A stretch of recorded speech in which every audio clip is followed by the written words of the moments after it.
이상한 알베르게 2 22페이지 21번째 날 사하군에서 엘 부르고 라네로까지. 아침 날씨가 제법 추웠다. 스마트폰으로 날씨를 확인해 보니 평소보다 기온이 조금 내려가 있었다. 오늘은 바람막이 점퍼를 입고 나갈까? 나는 어제 세탁해 놓은 점퍼를 꺼내 입고 짐을 챙긴 뒤 알베르게 문을 나섰다. 카스트로 헤르스에서 출발한 지 오늘로 5일째였다. 다음 질문 알베르게가 있는 산 마르틴 델 까미노까지는 82km 정도가 남았다. 오늘부터 사흘은 더 가야 했다. 나는 그곳이 100km도 넘게 떨어진 곳처럼 멀게 느껴졌다. 왜 그럴까? 질문 알베르게에 대한 기대감이 이렇게도 컸던가? 질문 알베르게의 답변이 나에게 준 영향들이 크다는 것을 새삼 느꼈다. 생각 같아서는 일정을 당겨서라도 도착하고 싶었다. 하지만 순례길에 온 본래 목적을 상기하며 취재거리도 찾아야 했기에 일정대로 가기로 했다. 나는 알베르게를 나와 프랑스길의 중간 지점임을 알려주는 중간 표지석을 지나서 마을을 벗어났다. 이제 반을 넘은 건가? 밑창이 다른 워킹화를 보니 제법 걸은 표시가 났다. 회색빛 도로를 혼자 걷고 있는데 문득 유학 당시 아버지가 쓰러지셨다는 소식을 전해주던 동생의 목소리가 떠올랐다. 아버지 사업에 큰일이 났나 봐. 무슨 일인지 자세히는 모르겠어. 그런데 최 실장님도 사라지고 빨리 한국으로 들어와 오빠. 나는 동생의 전화에 무엇보다도 부모님의 건강이 크게 걱정되었고 나의 미래에 대한 불안감이 밀려왔다. 서둘러 한국행 비행기를 탔다. 한국으로 돌아오니 충격적인 현실이 나를 기다리고 있었다. 학교만 졸업하면 아무런 문제 없이 훨훨 날 수 있다고 생각했다. 평생 걱정하지 않던 돈 문제가 내 발목을 붙잡았다. 든든하게 뒷받침해 주실 것이라는 아버지에 대한 맹목적인 믿음 때문에 나는 너무 안이하게 미래를 생각하지는 않았나? 아버지가 친환경 사업을 무리하게 진행하셨던 것이 어쩌면 나의 유학 비용 때문은 아니었을까? 아버지에게 내가 짐이 되어 쓰러지신 것은 아닐까? 그동안 나의 장래를 위해 아낌없이 지원해 주신 아버지의 노력을 너무 몰랐던 것이 정말 죄송했다. 생각이 여기까지 미치자 자괴감마저 들었다.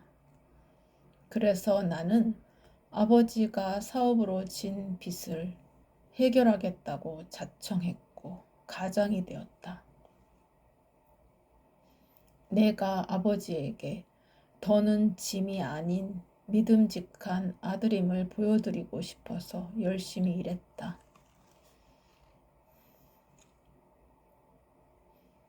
힘들었던 당시를 떠올리며 걷고 있는데 갑자기 칼사델 코토 마을의 표지판이 나타났다.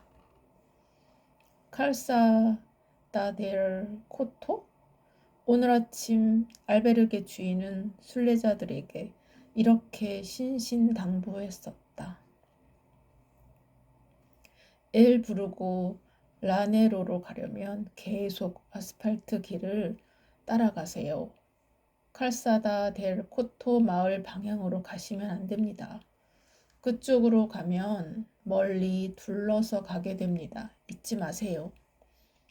엘 부르고 라네로로 가려면 꼭 아스팔트 길을 바로 따라가야 한다는 것을요. 부엔카미노. 나는 순간 머리가 멍해지면서 불안해졌다. 알베르게 주인이 이쪽으로 가면 안 된다고 했었는데 어쩌다 이리로 오게 되었지? 분명 길을 잘 따라온 것 같은데 도대체 어떻게 된 거지? 그 순간 내가 길을 잘 살피지 않았다는 생각이 들었다. 그러자 첫날 생장에서 모니카가 해주었던 당부를 잘 듣지 않았던 것이 오버랩되었다. 혹시 하느님의 시그널? 나는 피레네에서 길을 잃고 위험에 빠졌던 일이 생각났다. 하지만 지금은 그때의 피레네와는 상황이 전혀 달랐다. 하늘도 맑고 지금 있는 곳도 마을 근처이니 그 정도까지 걱정하지 않아도 될 것 같았다. 뭐 아니면 돌아가면 되지 뭐. 설령 이 길이 잘못된 길이더라도 큰 사고는 나지 않겠다는 확신이 들자 여유가 조금 생겼다. 하지만 당장 어디로 가야 하는지는 여전히 알 수 없었다. 마을 간판 앞에서 주변을 두리번거리는데 마침 인상 좋아 보이는 마을 주민이 지나가고 있었다. 저 실례합니다. 지금 사하군에서 엘 부르고 라네로로 향하는 길인데 어디로 가야 할까요? 혹시 길을 다시 돌아가야 하나요? 마을 주민은 내 얼굴을 빤히 쳐다보더니 별일 아니라는 듯이 답했다. 허허, 걱정했나 보군. 굳이 돌아가지 않더라도 이 마을을 통과해서 엘 부르고 라네로 마을로 갈 수 있다오. 나는 마을 주민의 말에 불안감이 다소 사그라들었다. 나는 주인의 말대로 이 작은 마을을 통과해서 가보기로 했다. 마을을 벗어날 때쯤 황량한 풍경 앞에 갈림길이 있었고 그곳에 표지판이 서 있었다. 하지만 지명이 흐릿해서 어느 쪽으로 가야 할지 알 수 없었다. 주위를 둘러보니 오른쪽 갈림길에는 저 멀리 누군가 보였고 왼쪽 갈림길은 그냥 허허 벌판이었다. 나는 지도 앱을 열어 내가 있는 위치를 확인하려 했으나 GPS 신호가 잘 잡히지 않았다. 나는 신호를 잡기 위해 스마트폰을 이리저리 높이 들어보았지만 소용이 없었다. 위복의 젊은이 뭐 하고 있는가?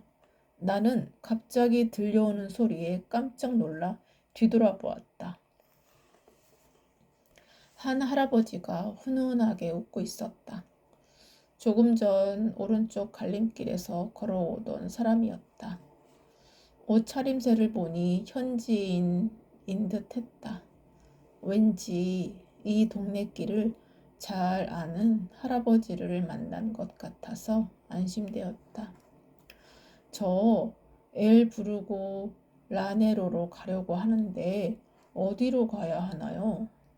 허허 젊은이, 어느 길로 가든 엘 부르고 라네로로 통한다네. 마음 내키는 대로 가시게. 양쪽 다 엘 부르고 라네로로 통한다는 말에 할아버지가 걸어왔던 오른쪽 길을 선택했다. 나는 저벅저벅 소리가 나는 흙길을 따라 30여 분을 걸었다.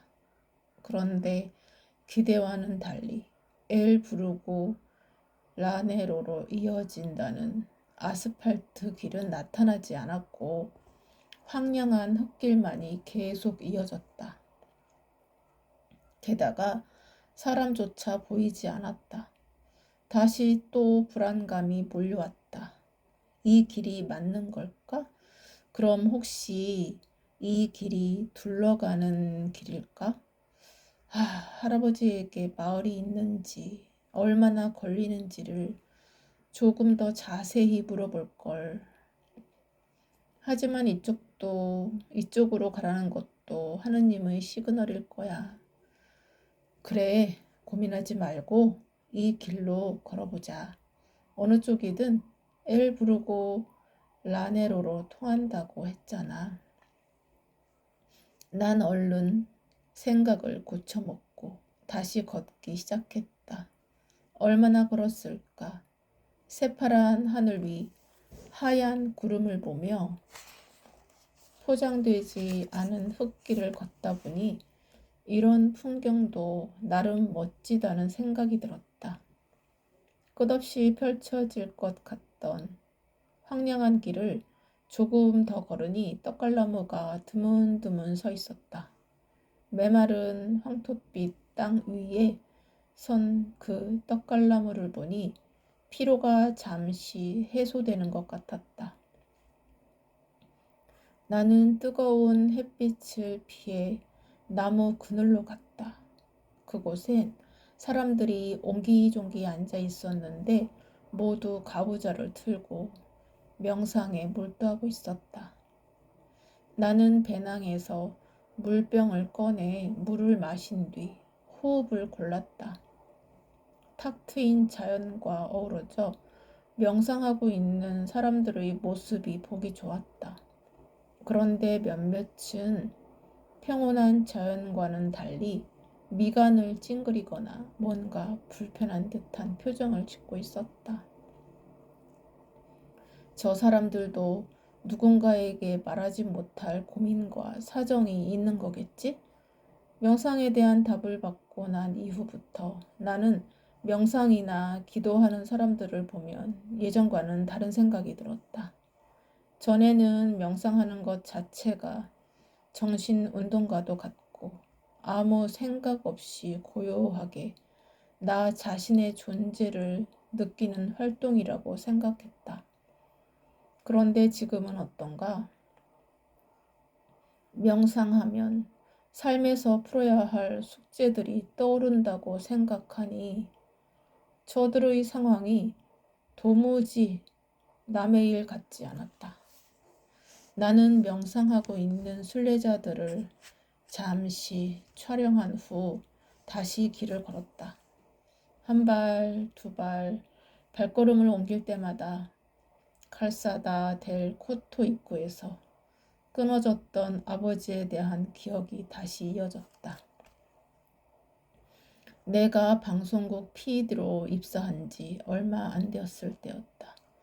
나는 가족들에게 모든 것을 다 잊고 처음처럼 다시 출발하자고 말했지만 그럴수록 집안에서는 웃음이 점점 사라지고 있었다. 나와 여동생은 어느 날부터는 아버지에 관해 일절 말을 하지 않았다.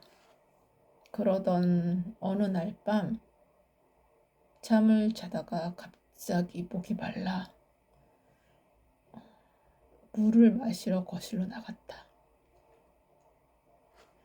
칠흑 같은 어둠이 내려앉은 밤, 적막한 공기 사이로 무슨 소리가 들려 가만히 들어보니 방 안에서 아버지가 혼자서 숨죽여 울고 계셨다. 내가 아버지의 눈물을 본 건 태어나서 처음이었다. 나는 걱정이 앞서 아버지를 위로해드리고 싶었지만 그게 오히려 아버지의 자존심을 건드릴 수 있을 것 같아 애써 참았다. 그래, 돈이야 다시 벌면 되지. 내가 얼른 승진해서 자리 잡으면 아버지도 괜찮아지실 거야. 나는 스스로를 다독이며 오직 일에만 몰두했다. 그렇게 그 사건은 기억 속에서 사라지는 듯했다. 얼마 후 또 다른 일이 벌어졌다. 갑자기 아버지의 화난 목소리가 화장실에서 들려왔다. 에이, 빌어먹을 놈들. 처음 듣는 아버지의 험한 말에 나는 적잖이 당황했다. 욕지거리라곤 전혀 하지 않던 점잖은 분이셨는데 나는 아버지가 너무 안쓰러웠다. 그러나 내가 아버지의 아픔을 자칫 건드리게 될지도 모른다는 두려움에 화난 소리를 듣지 못한 척 행동했다. 모든 일이 이미 지나간 시점이어서 하루라도 빨리 집안을 안정시키는 것이 내 도리라고 생각했다. 그래서 더욱 일에만 몰두했다. 집이 빚더미에 앉으면서 영화 제작의 꿈은 자연스럽게 포기가 되었다. 생존의 문제 앞에서는 꿈도 허망하게 떠다니는 안개구름에 불과하다는 걸 그때 처음으로 나는 알았다. 어휴, 그때 생각은 해서 뭐 하려고. 지금은 그때보다 상황도 많이 좋아졌잖아. 어디서 시작된 것인지 잊고 있었던 여러 가지 기억들이 끊임없이 떠올랐다. 나는 걷고 있는 지금에 애써 집중하려고 했다. 하지만 기억은 계속해서 쏟아져 나왔다.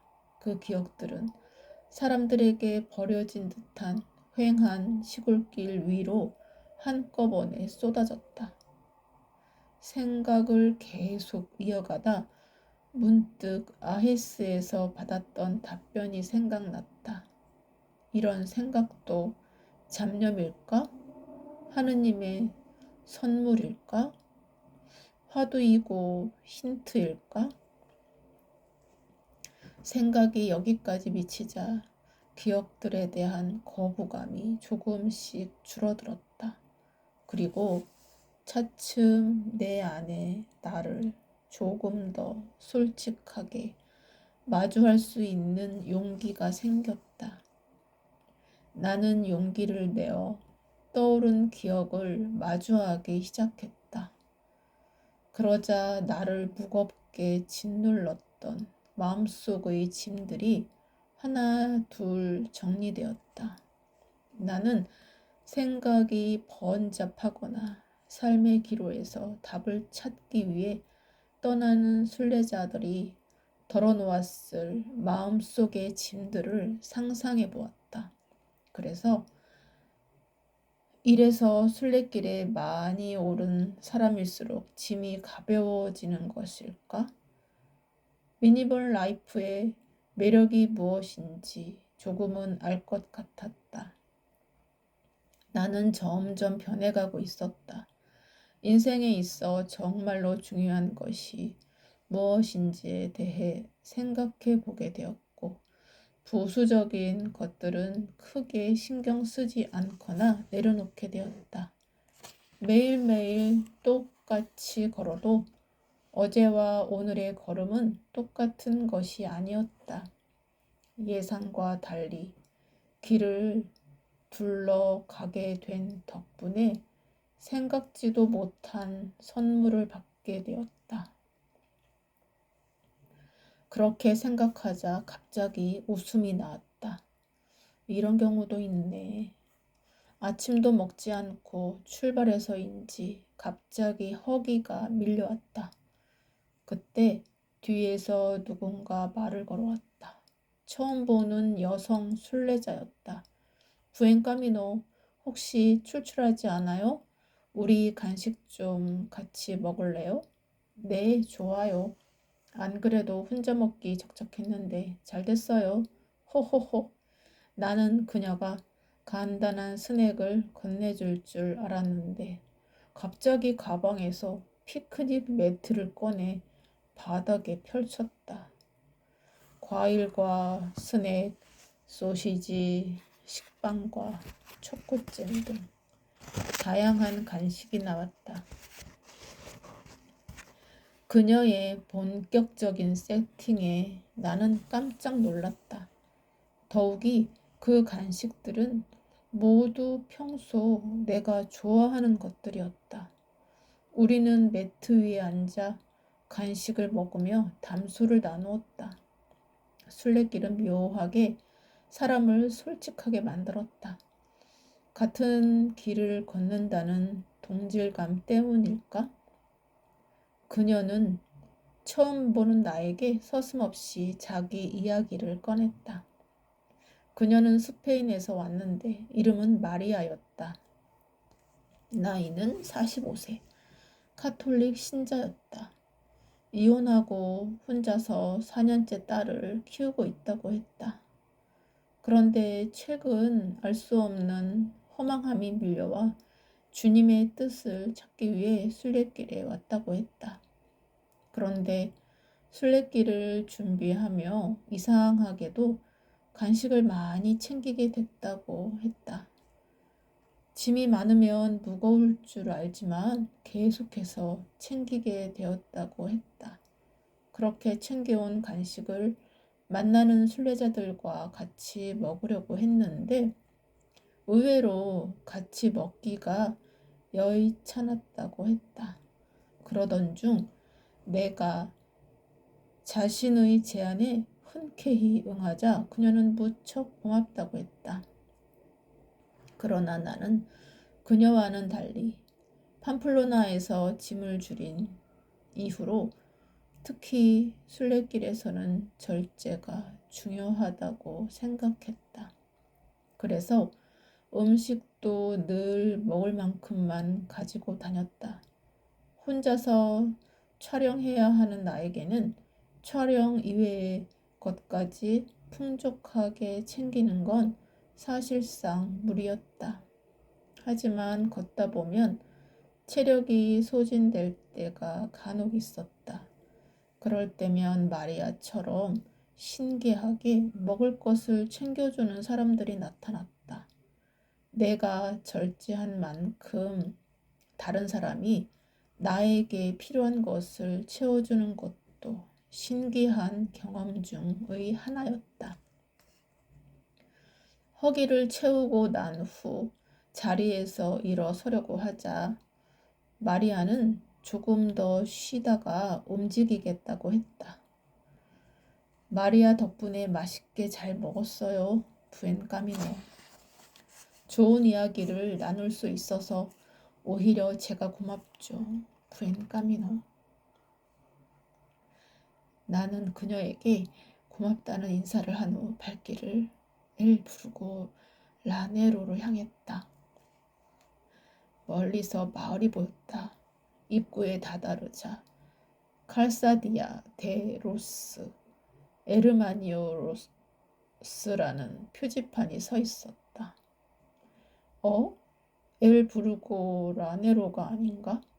마을 이름이 달라. 지나가던 마을 주민에게 물었다. 그는 왼쪽으로 조금만 가면 엘 부르고 라네로가 나온다고 했다. 아, 역시 엘 부르고 라네로로 통하는 길이었구나. 마을 주민의 말에 안심하고 걸어가니 좌우로 펼쳐진 밀밭 사이로 일직선으로 곧게 뻗은 수로가 있었다. 그 옆으론 좁은 아스팔트 길이 나란히 있었는데 나는 수로를 따라 발걸음을 내디뎠다. 푸른 하늘과 멋진 구름이 수로에 비쳐 길은 더욱 아름다웠다. 배낭만이 아니었다면 시원하게 그 위를 미친 듯이 달려보고 싶었다. 어떤 방해물도 어떤 울퉁불퉁함도 없이 깔끔하게 쭉 뻗은 수로를 보며 우리의 인생길도 이러했으면 좋겠다고 생각했다. 뺨을 스치는 가을바람이 청량함을 더해주었다. 수로를 따라 한참을 걷자 철도가 나타났다. 나는 마침내 엘 부르고 라네로에 도착했다. 마을로 들어서자 다홍색 벽돌과 지붕이 인상적이었다. 나는 카메라를 꺼내 엘 부르고 라네로의 모습을 담았다. 보글보글 끓인 김치찌개가 먹고 싶네. 정감 있는 마을 풍경들을 바라보고 있는데 갑자기 한식 생각이 났다. 이번 여정에서 처음으로 간절하게 한국 음식이 먹고 싶었다. 조금 더 걸으니 꽤 큰 식료품 가게가 보여서 그곳으로 들어갔다. 가게에서는 식재료들 뿐만 아니라 옷과 상비약까지 팔고 있었다. 혹시 김치가 없을까? 쌀밥에 김치찌개면 오늘 저녁은 충분할 것 같은데. 하지만 김치는 보이지 않았다. 아쉬운 발걸음을 돌려 가게를 나와 오늘 묵을 알베르게를 찾기로 했다. 골목을 돌자 황토색 건물 벽에 걸린 메뉴판 하나가 언뜻 눈에 들어왔다. 한국어 메뉴 있어요. 얼큰한 신라면 먹고 가잉. 너무나도 깜찍한 한국어였다. 다가가 보니 메뉴판에는 신라면과 햇반이 적혀 있었다. 라면과 햇반이라니, 그래, 바로 이거다. 나는 오랜만에 보는 한국어 메뉴가 무척 반가웠다. 스페인 사람이 끓여주는 한국 라면의 맛은 정말 환상적이었다. 어떻게 한국에서 먹는 라면보다 이렇게 맛있을 수가 있을까? 나는 감탄사가 절로 나왔다. 한국에 돌아가서도 이 라면 맛을 결코 잊을 수 없을 것 같았다. 나는 햇반 한 그릇을 말아 국물에까지 깨끗하게 비우고 나니 갑자기 노곤함이 몰려왔다. 오늘만은 아늑한 숙소에서 푹 쉬고 싶었다. 그래서 숙소를 평소 알베르게보다 서너 배 더 비싼 호스텔로 잡았다. 이곳에서는 세탁기와 빨래를 넣을 수 있는 테라스가 있어서 좋았다. 모처럼 옷가지들을 깨끗이 세탁하고 테라스에 빨래를 널고 깔끔한 기분으로 하루를 마무리했다. 감사합니다. 오늘은 여기까지 읽겠습니다.